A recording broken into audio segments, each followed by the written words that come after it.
नमस्कार, आदाब, सत श्री अकाल, जय भीम, जोहार। मेरा नाम है नवीन कुमार। नरेंद्र मोदी ने मनमोहन सिंह का मौन मोहन कहकर मजाक उड़ाया था, लेकिन असली मौन वाले तो मौन नरेंद्र मोदी हैं। देखिए कैसे वो चीन पर बोलते नहीं, महंगाई पर बोलते नहीं, भ्रष्टाचार पर बोलते नहीं, जेपीसी पर बोलते नहीं, संसद न चलने पर बोलते नहीं, देश के हर जरूरी मुद्दे पर वो 9 साल से मौन व्रत पर है। तो हुए ना मौन नरेंद्र मोदी। हां, उनसे बाकी मुद्दों पर घंटों भाषण दिलवा लीजिए।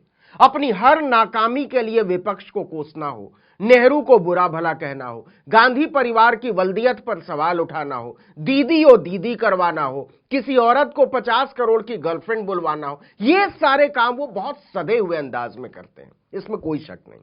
तो एक बार फिर से प्रधानमंत्री नरेंद्र मोदी ने बहुत लच्छेदार भाषण दिया है, जो कि वो देते ही हैं, लेकिन एक बार फिर से वो चीन का नाम लेने में कांप उठे। इन दिनों उनके सपने में भी कांग्रेस आती है। हालत ऐसी हो गई है कि मच्छर भी काट ले तो कांग्रेस कांग्रेस चिल्लाने लगते होंगे। लेकिन 72 साल के नरेंद्र मोदी ने 45 मिनट के भाषण में या तो अपनी गाल बजाई और नहीं तो अपने आप को बेचारा दिखाया कि ये लोग हमारी कब्र खोदने की बात करते हैं। पता नहीं सुरक्षा के सैकड़ों घेरे में रहने वाले मोदी को इतना डर क्यों लगता है। खैर, सबको उम्मीद थी कि 56 इंच के सीने पर ताल ठोकने वाले मोदी अडानी पर 20,000 करोड़ के घपले के इल्जामों पर क्या बोलते हैं, उनके दोस्त को लेकर उठी जेपीसी जांच की मांग पर क्या बोलते हैं, और इन सबसे ज्यादा अरुणाचल प्रदेश में उन गांवों पर क्या बोलते हैं जिनके नाम चीन ने बदल डाले हैं, और न केवल नाम बदल डाले हैं बल्कि उन्हें अपने नक्शे में दिखा दिया है। सब सुनना चाहते थे कि विश्व गुरु चीन की इस गुस्ताखी पर लाल लाल आंख करके क्या बोलते हैं, खासकर तब जब मौका हनुमान जयंती का हो। मोदी ने अपने भाषण में बीजेपी की तुलना हनुमान जी से की है। उन्होंने कहा कि हनुमान जी सब कुछ कर सकते हैं, सबके लिए करते हैं, लेकिन अपने लिए कुछ नहीं करते। यही भाजपा की प्रेरणा है। हनुमान जी का पूरा जीवन देखें तो उनके भीतर का कैन डू एटीट्यूड और संकल्प शक्ति हर प्रकार की सफलता में बहुत बड़ी भूमिका अदा करती है। कौन सो काज कठिन जग माही, जो नहीं होई तात तुम पाही। मतलब ऐसा कोई भी काम नहीं है जो हनुमान जी नहीं कर सकते। लक्ष्मण पर संकट आया तो हनुमान संजीवनी पर्वत उठा ले आए। भाजपा भी लोगों की समस्या हल करने के लिए ऐसा प्रयास करती रही है, करती रहेगी। मोदी जी ने हनुमान चालीसा का एक दोहा दोहरा दिया कि राम काज किन्हे बिनु मोहि कहां विश्राम।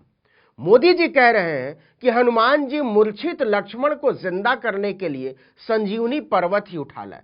तो प्रधानमंत्री जी, आप पहाड़ पर खिंची हुई चीन की लकीर को ही बदल कर दिखा दीजिए। मिटाने की बात नहीं कर रहे हैं, बदल दीजिए। आपने वो खबर तो पढ़ी ही होगी ना कि चीन अरुणाचल प्रदेश की 11 जगहों के नाम बदल देता है। उसने 3 भाषाओं चीनी, तिब्बती और पिनियन में इन्हें 11 जगहों के नाम जारी किए हैं। ग्लोबल टाइम्स की रिपोर्ट के मुताबिक इन 11 जगहों में 2 रिहायशी इलाके हैं, 2 भूमि क्षेत्र हैं, 2 नदियां हैं और 5 पर्वत चोटियां हैं। ये सारे इलाके भारत के अरुणाचल प्रदेश का हिस्सा हैं। इनमें से एक तो राज्य की राजधानी ईटानगर के बहुत पास है। लेकिन चीन ने इन्हें न केवल अपना हिस्सा बता दिया है बल्कि अपने हिसाब से इनका नया नाम भी रख दिया है। और यह नाम किसी बयान का हिस्सा पर नहीं है साहब। चीन के नागरिक मामलों के मंत्रालय ने स्टेट काउंसिल और कैबिनेट से पास कराने के बाद यह नाम जारी किए हैं।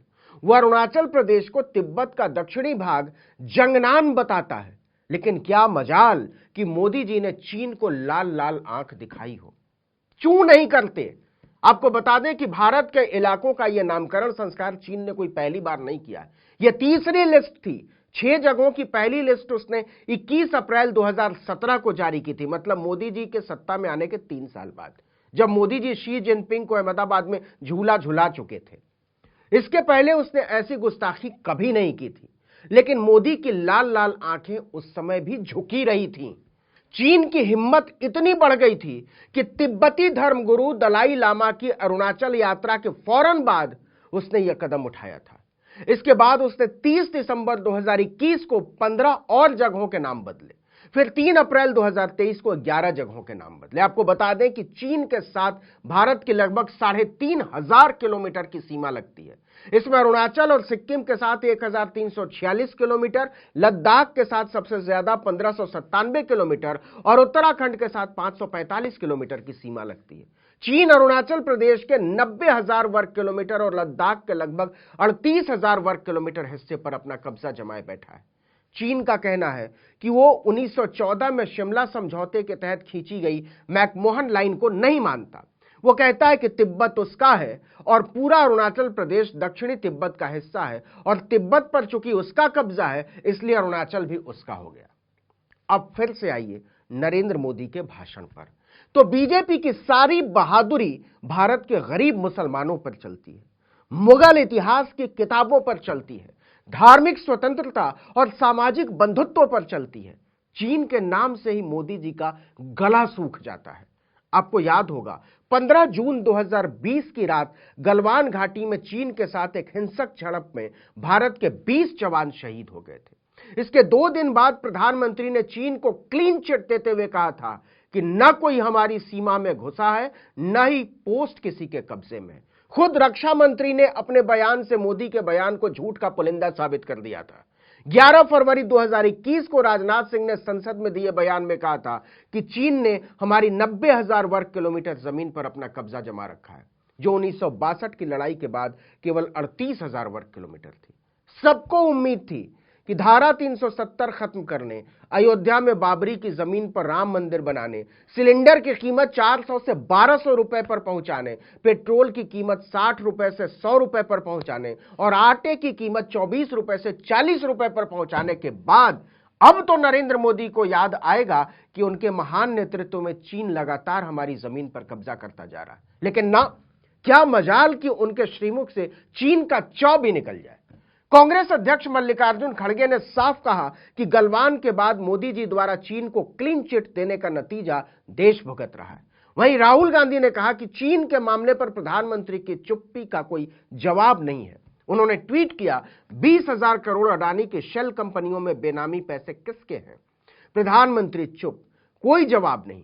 2,000 वर्ग किलोमीटर जमीन चीन ने छीन ली, जगहों के नाम भी बदल रहा है। प्रधानमंत्री चुप, कोई जवाब नहीं।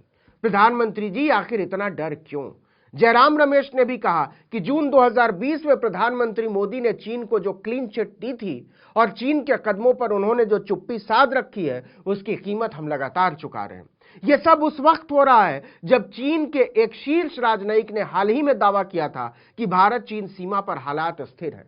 चीन द्वारा उकसाने की गतिविधि और अतिक्रमण लगातार जारी है। वह अरुणाचल प्रदेश में यथास्थिति को बदलने की कोशिश कर रहा है और प्रधानमंत्री चुप है। तो आप ही बताइए, इस दीर्घ मौन को मौन नरेंद्र मोदी ना कहे तो क्या कहें? सोच कर देखिएगा। इस वीडियो में इतना ही, लेकिन अगर आपने आर्टिकल 19 इंडिया को अब तक सब्सक्राइब नहीं किया तो फौरन कर दीजिए, बेल आइकॉन दबाइए, घंटी जैसी आकृति लाइक कीजिए और कमेंट करके बताइए हमारा वीडियो आपको कैसा लगा। यूट्यूब पर देख रहे हैं तो हमारे चैनल को सब्सक्राइब कर दीजिए, फेसबुक पर देख रहे हैं तो हमारे पेज को लाइक कीजिए, इंस्टाग्राम पर हमें फॉलो कीजिए और हमारा ट्विटर हैंडल है आर्टिकल 19_इंडिया और मेरा ट्विटर हैंडल है नवीन जर्नलिस्ट। आप मुझे भी फॉलो कर सकते हैं। जहां कहीं भी हमारा वीडियो देख रहे हो, आप यूट्यूब पर देख रहे हो, फेसबुक पर देख रहे हो, ट्विटर पर देख रहे हो, लाइक और कमेंट दोनों जरूर किया करें। नमस्कार।